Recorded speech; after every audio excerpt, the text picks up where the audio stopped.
5 time wasters effective students avoid during a cram session. 1 key effective students master during a cram session is efficiency. The goal of each cram session is to get the right points from your notes, into your head, then onto the paper in as little time as possible. Avoiding these 5 time wasters will help improve that efficiency. Cram session time waster number 1. Rereading the chapter. This time waster is the Jersey Shore of time wasters. It seems like a good idea at first, but just wastes your time and leaves you feeling dumber than when you started. Most students fall into this trap at some point. I sure have. The problem is that books are exhaustive, but tests are specific.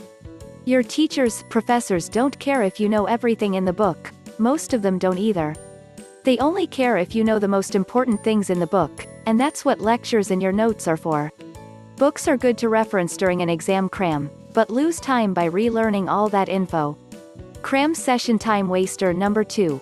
Thinking about the material silently. Thinking is of the utmost importance. But keeping it in your head won't help on the test. Think about it. Your test is going to ask for those thoughts on paper. If you've never put them on paper, how can you say that you've really studied? Think out loud. Think in writing. Think in singing. Think in pictures. Think in charts. Think in timelines. Think in sentences. But don't just think in thoughts. It feels like studying, but takes more time than it's worth.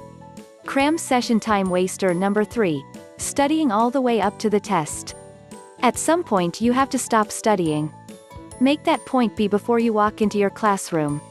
How is that a time waster, you ask? Isn't studying right up to the test making the most of my time? Nope. Your brain needs to decompress a little bit. Stressed out students can't access problem-solving skills as easily, thus they tank tests they should ace. Test taking is often as much about knowing the material as it is about solving problems. Study hard, then quit before getting to class. The best use of time is to shut down and relax. These last 10 minutes before a test may be the only time when Angry Birds is a better use of time. Cram session time waster number 4. Reading someone else's study guide. Okay, this isn't a bad thing to do. It's just not a great use of your time. I'm sure Jimmy Einstein really is brilliant. And I'm sure his study guide is great. He may have an IQ of 180. He may have never missed a question in class.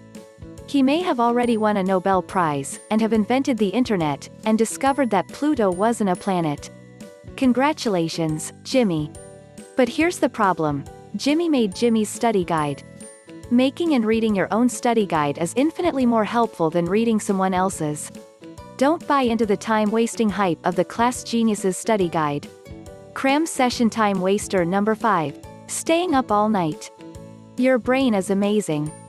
Let it do the work for you while you sleep. While you dream about blue kangaroos, flying, and forgetting where you put your car keys, at least that's what I dream about, your brain consolidates info and files all that cramming into the right folders. It's like the little secretary in your brain goes in and cleans up the mess you made while you sleep. That little secretary in your head is worth a lot more than the extra 3 hours of cramming you were planning. Call in the secretary, and let her do her work.